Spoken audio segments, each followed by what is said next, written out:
গত 2-3 দিনের ভিডিওতে আমি বসে বসে কথা বলেছি। আজকের ভিডিওর গুরুত্ব অনেক বেশি, তাই দাঁড়িয়ে কথা বলছি। কি এমন রয়েছে ভিডিওতে যে সস্তা অনেক দামি চাকরি? মূল বিষয়ে যাওয়ার আগে কিছু কথা একটু আলোকপাত করছি আমি। আজকের দিনে বিশেষ করে চাকরির ইম্পর্টেন্স নিয়ে আমার নতুনভাবে কোনো লেকচার দিতে হবে না। অনেকেই বলতে পারেন যে চাকরি চাকরি বলে পাগল হওয়ার কি দরকার, বিভিন্ন রাস্তা আছে বা বিজনেস, ঠিক আছে সব কথাই, বাট পার্টিকুলারলি আমাদের মতো নর্থ ইস্টের আসামের মতো জায়গায়, আর তার চেয়ে বিশেষ করে বলাকবেরির মতো জায়গায় আমরা বিজনেস নিয়ে যদি কথাবার্তা বলি বা স্টার্ট আপ নিয়ে কথাবার্তা বলি, তা অনেকটা হতাশজনক। যার জন্যই আমাদের অধিকাংশ মানুষের ঝোঁকটা চাকরির দিকে থাকে, বিশেষ করে শিক্ষিত যারা প্রজন্ম তাদের। আর থাকাটা স্বাভাবিক, কারণ এগুলা কিছু স্টোরি আমরা পাই যে কেউ মাস্টার ডিগ্রি ক্লিয়ার করে, বিএড ক্লিয়ার করে সে চা বিক্রি করছে। এগুলা স্টোরি বা কিছু এক্সেপশনাল কেস হিসাবে ধরে নেওয়া যায়, বাট সবাই তো আর এগুলা করতে পারবে না, তাই চাকরির প্রতি মানুষের এত রাশ। কিন্তু ইদানিং আমরা দেখতে পেলাম যে 3rd গ্রেড 4th গ্রেডের যে পরিমাণ পোস্ট রয়েছে আর যে পরিমাণ অ্যাপ্লাই হয়েছে বা পরীক্ষা দিয়েছেন, 1%-এরই চাকরি হওয়াটা কঠিন ব্যাপার। তাহলে আজকে এই আসামে কি এমন চাকরি রয়েছে যে চাকরিতে কম্পিটিশনটা অনেক বেশি তুলনামূলক কম এবং পরিশ্রম, যে পরীক্ষার যে পরিকাঠামোটা অনেক তুলনামূলক কম্পারেটিভলি সহজ এবং চাকরিটা অনেক বেশি দামি, কিন্তু অনেকেই আজ একটু ঘুমন্ত অবস্থায় আছেন। সেই সবাইকে সজাগ করে দিতে, কিছুটা গাইডলাইন্স দিতে আমার এই ভিডিওটি। কি এই চাকরি? সবার মনে হয়তো কোয়েশনটা আসছে, কোন চাকরিটা আসামে বর্তমানে সবচেয়ে কম্পিটিশন কম? কোন চাকরিটা যে এত সহজে পাওয়ার সম্ভাবনা আছে, কম্পিটিশনটা অনেক বেশি কম? আমি আর এত আপনাদেরকে জাপসার মধ্যে না রেখে সরাসরি কন্টেন্টে চলে যাচ্ছি। এক রকমের অ্যাডভার্টাইজমেন্ট হয়ে গেছে অনেক আগে, এবং আমি নিজে আজকে থেকে পুরাপুরি 1 বছর আগে এইরকম, এখন সেপ্টেম্বরের আজকে 24th পসিবলি, ঠিক 2023 এর সেপ্টেম্বর মাসের 28 তারিখ আমি আমার একটি গ্রুপে এই বিষয়ে অনেকটা সিরিয়াসলি কথা বলেছি এবং একটা পরিকাঠামো দিয়েছিলাম কোন এক্সামের। অবশ্যই যারা আমার গ্রুপে আছেন বিশেষ করে তারা অনেকটাই বুঝে গেছে আমি কি বলতে চাইছি। আমি বলতে চাইছি টেট কাম রিক্রুটমেন্ট টেস্টের কথা।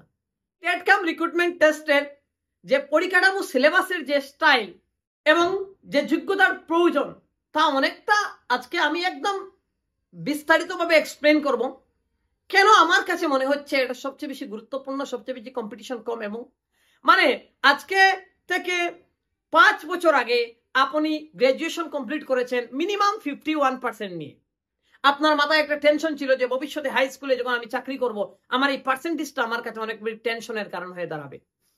বা আপনি বিএড করেছেন, আপনার পার্সেন্টেজটা ছিল মাত্র 65%, আপনি টেনশনে ছিলেন যে আমার 65%-এর বিএড এর মার্কস দিয়ে তো আমি কম্পিটিশনে আসতে পারবো না। কিন্তু আপনার এই দুইটা টেনশন তো শেষ। ইদানিং যে গভর্নমেন্ট, আসাম গভর্নমেন্ট যে রুলস করেছে টেট কাম রিক্রুটমেন্টের টেস্টে, যে আপনার গ্রাজুয়েশনে 50% না 80% সেটা কোনো মাইনে রাখে না, আপনার হাই মাস্টার ডিগ্রিতে, আপনার পিজিডিতে আপনার 50% না 80% সেটা কোনো মাইনে রাখে না, আপনার বিএড এ 60% না 80% তার কোনো প্রশ্ন নেই। মানে বিশেষ করে এই রুলস মানে 80% স্টুডেন্টের টেনশন, যে জায়গার মূল টেনশন, সেই টেনশনটা দূর করে দিয়েছে টেট কাম রিক্রুটমেন্টের যে ফর্মুলা সিলেবাস। তাই আমি বলতে চাইছি যে এখানে একটা টেনশন নেই। তার মানে যারা গ্রাজুয়েশন যাদের কমপ্লিট বা যাদের master degree complete, post graduation complete, তারা শুধুমাত্র 50% নিয়ে পাস আউট, এবং যাদের বিএড রয়েছে তাদের তো আর কোনো নাম্বার 1 টেনশন নেই, এখানে পার্সেন্টেজের কোনো মামলাই নেই। 1 নম্বর পজিটিভ পয়েন্ট। আর 2 নম্বর পজিটিভ পয়েন্ট হচ্ছে যে আপনি এই যে যারা পরীক্ষা দেবেন, যে সমাজে যদি হায়ার সেকেন্ডারি পাস বা নর্মাল গ্রাজুয়েট যতজন আছেন 100 জন থাকলে এখানে 10 জনের হয়তো বিএড রয়েছে। তার মানে কম্পিটিশনটা মূল অ্যাপ্লাই এর শুরুতেই আপনার কম্পিটিশনটা 90% কমে যাচ্ছে। বাবাদে এমন চাকরি বর্তমানে আর কোনো বিভাগে পাওয়ার সুযোগ নেই। 3 নম্বর পজিটিভ যে কথাটা হচ্ছে যে অন্যান্য চাকরির তুলনায় এখানে পোস্ট অনেক বেশি। আমরা আগেই দেখেছি একবার গ্রেস মার্ক দিয়েই হাই স্কুলে চাকরি দেওয়া হয়েছে। যারা পুরোপুরি মানে পাস করতে পারেননি তাদেরকে গ্রেস মার্কস দিয়ে পাস করে চাকরি দেওয়া হয়েছে। এটা হচ্ছে 3 নম্বর পয়েন্ট, যে কম্পিটিশন আপনার একবারে কমে গেছে এখানে। 4 নম্বর পজিটিভ পয়েন্টটা হচ্ছে মানে 3 নম্বর পয়েন্টটা হচ্ছে আপনার পোস্টটা অনেক এখানে বেশি আছে তুলনামূলকভাবে, অন্য চাকরির তুলনায় অনেক বেশি। তার মানে যদি একটু ভালো করে কেউ পাস আউট করে তার সম্ভাবনা 100% চাকরি পাওয়ার। 4 নম্বর পজিটিভ পয়েন্ট হচ্ছে পজিটিভের উপর পজিটিভ, যে সরকার ইদানিং এই হাই স্কুলের শুধুমাত্র সায়েন্স নয় ম্যাথস টিচারদের জন্য আলাদাভাবে পোস্ট ক্রিয়েট করে নিয়েছে, আলাদাভাবে পোস্ট ক্রিয়েট করে দিয়েছে শুধুমাত্র ম্যাথসের জন্য, প্রায় অলমোস্ট 1700 পোস্ট। যদি এই পোস্টগুলো ক্রিয়েট না করতো তাহলে আপনাদের আরো সমস্যা হতো। এর মানে এখানে আরেকটা পজিটিভ, শুধুমাত্র যাদের ম্যাথস অনার্স রয়েছে আপনারা যদি শুধুমাত্র পাস করেন, পাস মার্কসটা যদি আপনারা পান তাহলে আপনাদের চাকরি 99 নয় 500% শিওর। তাই আমি এখন বলতে চাইছি যাদের জানা নেই, এই যে টেট কাম রিক্রুটমেন্ট টেস্টে আমার এখানে মার্কার নেই, হয়তো টেট কাম রিক্রুটমেন্ট টেস্টে পেডাগজিতে সিলেবাসটা এত সুন্দর যে পেডাগজিতে রয়েছে 50 মার্কস, হ্যাঁ আসাম হিস্ট্রিতে রয়েছে 50 মার্কস। এখানে আসাম হিস্ট্রি মানে মোট কথা আসামের জিওগ্রাফি, আসামের পলিটিক্স, আসামের ইকোনমিক্স, আসামের মোট কথা সব হিস্ট্রি সবকিছু মিলে আসাম হিস্ট্রি। পেডাগজির 50 মার্কস আপনারা কিভাবে কভার করবেন তার একটা পূর্ণাঙ্গ সিলেবাস আজ থেকে 1 বছর আগে আমি আমার গ্রুপে দিয়েছি এবং বলে দিয়েছি সিলেবাস অনুযায়ী পড়াশোনা করার জন্য। আর এই ব্যাপারে আরো একটা গুড নিউজ আমি ভিডিওর লাস্টে দিচ্ছি। পেডাগজির ব্যাপারে মোটামুটি আপনারা যারা দেখছেন এবং আমার সঙ্গে কানেক্টেড থাকবেন তাদের চিন্তা থাকার কথা নয়, এটা আমি ভিডিওর লাস্টে বলছি। আর আরেকটা কথা রয়েছে এখানে যে 50-50 এখানে 100, বাকি 40 মার্কে আপনার 30 মার্কস পাচ্ছেন ইংলিশে। যে ইংলিশ আপনি একদম ছোটবেলা থেকে পেয়ে আসছেন, সেই একদম পার্টস ও স্পিচ থেকে ন্যারেশন পর্যন্ত, হায়ার সেকেন্ডারিতে আমরা জানি শেষ ন্যারেশন পর্যন্ত থাকে। এই মেট্রিক হায়ার সেকেন্ডারিতে যে এক্সামগুলোতে আসছে এই ইংলিশে 30 মার্ক আপনি পাচ্ছেন এবং last 10 marks general knowledge, current affairs এগুলা মিলে। আমি বলছি যে 140 মার্কসের সিলেবাসটা এত সুন্দর এবং এত শর্টকাট একটা সিস্টেমে যদি আপনি একটু স্মার্ট ভাবে প্রিপারেশনটা নেন। তাই কিন্তু আমি দেখছি অনেকে আমাকেই প্রশ্ন করেন, স্যার জিটিপিজিটি কবে পরীক্ষা হবে? কবে পরীক্ষা হবে সেটা আপনার চিন্তা করার কোনো প্রয়োজন নেই, কারণ সরাসরি সরকার বলে দিয়েছে, পোস্ট ভ্যাকেন্সি ডিটেইলস দিয়ে দিয়েছে, টেট কাম রিক্রুটমেন্টের একটা টেস্টের পূর্ণাঙ্গ একটা ব্লুপ্রিন্ট দিয়ে দিয়েছে এবং পোস্ট ক্রিয়েটও আরো করছে। এখন আপনি পরীক্ষা কবে হবে সেটা দিয়ে কি করবেন? মানে 1 মাস 2 মাস 3 মাস পরে তো হবেই, বা 4 মাস পরে তো হবেই, চাকরি তো হবেই। তারপর আপনার প্রিপারেশনের দরকার, সেটা কতটুকু করছেন তা দেখার ব্যাপার। দয়া করে এখানে কোনো গাফিলতি করবেন না যাদের গ্রাজুয়েশনে বা পোস্ট গ্রাজুয়েশনে যাদের 50+ মার্কস আছে এবং যাদের বিএড আছে, কারণ এখানে পাস করলে সম্মানজনক চাকরি পাচ্ছেন, হাই স্কুলের চাকরি দামি চাকরি পাচ্ছেন। হায়ার সেকেন্ডারি আমি বলছি না, তুলনামূলকভাবে হায়ার সেকেন্ডারি পোস্টগুলো বা সাবজেক্টের লগে এখানে গ্রাজুয়েশনের সাবজেক্ট, মাস্টার ডিগ্রি সাবজেক্টটা সেম থাকা দরকার। এখানে হয়তো পোস্ট কম বা এখানে রিজার্ভেশন একটু বেশি ইম্প্যাক্ট হয় এখানে হয়তো, কিন্তু হাই স্কুলে তো আপনি শিওর চাকরি পাচ্ছেন। তাহলে না চাকরি, না বেতন কম, না আপনার সম্মান কম, সবকিছু তো আপনি পাচ্ছেন, সেলফ জব স্যাটিসফ্যাকশন আপনি সেখানে পাচ্ছেন। তাহলে এদিক সেদিক কেন দৌড়াদৌড়ি করছেন? আপনি গোল্ডেন অপরচুনিটি আমরা আপনার সামনে। আর মনে রাখেন অপরচুনিটি জীবনে আবার আসবে না আমি বলছি না, এখানে আমি পজিটিভ, কিন্তু এমন গোল্ডেন অপরচুনিটি আর কোনোদিন আসামের চাকরির ইতিহাসে আসা অনেক সম্ভাবনা কম। 2012-তে একবার এসেছিল, সবাই লাখে চাকরি পেয়েছিলেন, আর স্টেট পুলে সরকারের সদিচ্ছায় 2017-তে একবার গোল্ডেন অপরচুনিটি এসেছিল। আর আপনাদের জন্য এই 2024-25 একটা গোল্ডেন অপরচুনিটি আছে। এরপরে এমন golden opportunity particularly high school এবং হায়ার সেকেন্ডারি চাকরিতে আর আসবে না, এ কথা আমি লিখে বলতে পারি। তাই সিদ্ধান্ত আপনার। গ্রুপে যারা আছেন আপনাদের তো মোটামুটি আমি সাহায্য করে যাচ্ছি, আর ক্লাসের ব্যাপারে আমি এখনো সিদ্ধান্ত নিচ্ছি না। ক্লাস যদি আমি নিয়ে থাকি তাহলে একদম কম সময়ে নিয়ে দেবো এটা। তবে আপনাদের জন্য একটা সুখবর নিয়ে এসেছি যে আমি পার্টিকুলারলি পেডাগজির জন্য আমি যে সিলেবাস আপনাদেরকে 1 বছর আগে প্রদান করেছিলাম সেই সিলেবাস মতে প্রায় 5000 এমসিকিউজ দিয়ে, মোর দেন 5000, এই প্রত্যেকটা কন্টেন্ট যে আমি যে সিলেবাস আপনাদেরকে দিয়েছিলাম সেখানে 20 চ্যাপ্টার ছিল এবং প্রত্যেকটা চ্যাপ্টারের আন্ডারে সাব সেকশন ছিল। এই প্রত্যেকটা সাব সেকশনের টপিক ওয়াইজ আমি এমসিকিউ দিয়ে মোটামুটি একটা পেডাগজি মাস্টার নামে একটা বই মোটামুটি আমি কাজ শেষ করে নিয়েছি। এটা আপনাদেরকে মোটামুটি আমি দিতে পারবো।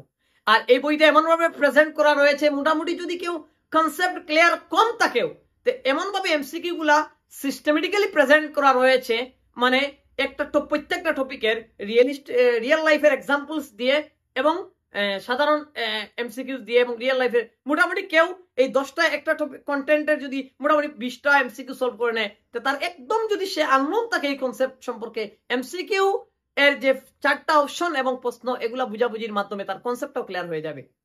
এবং আমি আশা রাখছি, অন্তত আমার ধারণা যে এই বইয়ের বাইরে এখানে যে আমি 5000 অলমোস্ট এমসিকিউ দিয়ে এটা তৈরি করেছি, প্রিপেয়ার করেছি, আমার মনে হয় না এর বাইরে কোনো প্রশ্ন থাকবে। কারণ আপনারা আগে আমার যারা সিলেবাস পেয়েছেন তারা জানেন আমি সবকিছু ঢুকিয়ে দিয়েছি।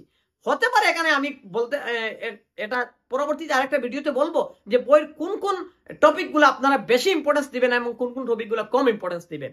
আমি সবকিছু এখানে যোগ করে দিয়েছি যাতে ভবিষ্যতে পেডাগজি রিলেটেড যে কোনো সমস্যার এখানে সমাধান পাওয়া যায়। আর এই বইটা অবশ্য সিটেট যারা প্রিপারেশন নিচ্ছেন এখানে 20 চ্যাপ্টার রয়েছে, অলমোস্ট 14 এবং 15 চ্যাপ্টার সিটেটের সঙ্গে মিলে যাচ্ছে। আপনারা এই বইটা ফলো করতে পারবেন। তো বইটা হতে পারে অনেকে আমাকে প্রশ্ন করবেন বইটা কেমনে পাবো। দেখুন বইটা আমি লিমিটেড ছাপাচ্ছি, কারণ অত্যাধিক বই ছাপা কতটা বই আমি দেবো, কারণ এখানে ক্যান্ডিডেটস কম্পারেটিভলি অন্যান্য পরীক্ষার তুলনায় এখানে কম। এডিআরির মতো যে ঘরে ঘরে ক্যান্ডিডেট তো নয়, তাই আমি যে একদম আমার আগের বইগুলো যেভাবে ছাপাতাম এভাবে আমি ছাপাচ্ছি না। আমি ইনিশিয়াল স্টেজে আমি 300 বই আমি অর্ডার দিয়েছি ছাপানোর জন্য। এখন আমি বইটা লাইব্রেরিতে পাবেন না আমার কাছে পাবেন না, লাইব্রেরিতে আপাতত আমি দিচ্ছি না। আমি এই ভিডিওর ডেসক্রিপশনে একটা ফর্ম দিয়ে দেবো, যেটা আমার আগেই অনেকে জানেন আমার কিছু একটা ফর্ম সিস্টেম থাকে আমাকে। এই ফর্মে আপনি শুধুমাত্র আপনার নাম, আপনার কেয়ার অফ ফাদার বা যে কোনো কেয়ার অফ একজনের নাম, আর আপনার ভিলেজ বা টাউন এবং পোস্ট অফিস এবং এগুলো অপশন দেওয়া থাকবে। পোস্ট অফিস, আপনার পিএস, ডিস্ট্রিক্ট, পিন নাম্বারটা দিয়ে দিবেন আর আপনার গড়ের নেয়ার বাইটা দিয়ে দেবেন। আপনি ফর্মটা ফিল আপ করে দেবেন বুকিং এর জন্য। যদি আপনি করেন বুকিং এ আপনার যদি লাগে তাহলে বুকিংটা করে নেবেন। এভাবে মোটামুটি বুকিং করে নিলে তারপরে আমি যখন আমার বইটা হাতে আসবে তখন আমি গ্রুপে বলে দেবো। আর বইটা যখন বুকিং করবেন আমি আপনাকে সঙ্গে আপনার নাম্বারটা, হোয়াটসঅ্যাপ নাম্বারটা আমি গ্রুপেই জয়েন করে দেবো। আর তারপরে বই যখন আমার হাতে চলে আসবে, আশা করা যায় 1 উইকের ভিতর আসে যাবে, তো বইটা যখন আমার হাতে আসবে আমি গ্রুপে জানিয়ে দিব। তখন এই অনুপাতে যারা যারা পেমেন্ট করবেন তাদেরকে আমি বইটা আমার ভাবে এখান থেকে আমি আমার মানুষ দিয়ে কুরিয়ার ভাবে আপনাদেরকে সেন্ড করে দেবো 2-3 দিনের ভিতর। বইটা হাতে নেন। আপনারা যদি বইটা হাতে নেওয়ার পর মনে করেন যে আর ক্লাসের প্রয়োজন হবে না তাহলে তো আমি আর ক্লাস নেব না। আর যদি বইটা হাতে নিয়ে মনে করেন আপনারা ক্লাসের প্রয়োজন হবে তাহলে দেখা যাবে, অবশ্যই সময় পাবো। যদি 1 মাস সময় পাই তবু আমি মোটামুটি শেষ করে নেব, কারণ আমি আমার কাজ অনেকটা শেষ করে নিয়েছি বইয়ের মধ্যে। আর বইটা খুবই সিস্টেমেটিক। আমি যখন এখানে স্যাটিসফ্যাকশন পেয়েছি আপনারা স্যাটিসফ্যাকশন পাবেন বইটা নিয়ে। তাই এখানে পেডাগজির মোটামুটি যদি আমার এই বইটি ফলো করেন মোটামুটি আপনি 50 মার্কসের জন্য একটা মুষ্টামে নিশ্চিত পজিশনও থাকবেন। বাকি আসাম হিস্ট্রি আমি আগেই বলেছি কিছু বই মার্কেটে রয়েছে, সেগুলা কিনেন আপনারা। তোর সঙ্গে গ্রামার, ইংলিশের ব্যাপারে আপনারা সেলফ স্টাডি করেন ইউটিউবের মাধ্যমে। আর জেনারেল নলেজ 10 মার্ক এগুলো আমি অনেককেই আগে বলেছিলাম যে মোটামুটি কারেন্ট অ্যাফেয়ার্স রেগুলার দেখে দেখে আসেন। আর জেনারেল নলেজ তো সাধারণত এই ইন্ডিয়ান কনস্টিটিউশনের ব্যাপারে 2-3 মার্ক আসতে পারে। বাকি আসাম টোটাল ইন্ডিয়ান যে স্পোর্টসের ব্যাপার রয়েছে, বাকি কালচারাল ম্যাটার রয়েছে, জিওগ্রাফিক্যাল ম্যাটার রয়েছে, এগুলার থেকে 1 মার্ক 2 মার্ক সবকিছু আপনারা দেখেন। মোটামুটি 10 মার্কসে তো 7-8 আপনারা কমন পেয়ে যাবেন। আর বাকি অনেকের সমস্যা থাকে আমি দেখছি অনেক সায়েন্স ব্যাকগ্রাউন্ডের, যাদের পেডাগজি সম্পর্কে অনেকটা ধারণা কম। তাই বিশেষ করে ম্যাথস যাদের রয়েছে আমি তো বলবো অনার্স, তারা তো আর জানেন চাকরি হাতের মধ্যে। এখন আপনি সেটা এইভাবে ক্যাচটা আপনার দিকে আসছে, এখন আপনি বলটা ধরবেন না ছেড়ে দেবেন। এখন ক্যাচ মিস করলে তো আর কিছু বলার নেই, এত সহজ ক্যাচ। হ্যাঁ না, এখন আপনি স্পিন বলের ক্যাচ আপনি ধরবেন না, বিশেষ করে ম্যাথস অনার্স যাদের রয়েছে, আপনাদের কোনো কম্পিটিশন নেই। এখন পাস করবেন না ফেল করবেন সিদ্ধান্ত আপনাদের উপর। তবে এমন অপরচুনিটি আর আসবে না, গোল্ডেন অপরচুনিটি। আজকের ভিডিও এখানেই। আর এই বইটা আমার যেটা বই, যারা সিটেট আগামীতে দিবেন তারাই বুক করতে পারেন, অসুবিধা নেই।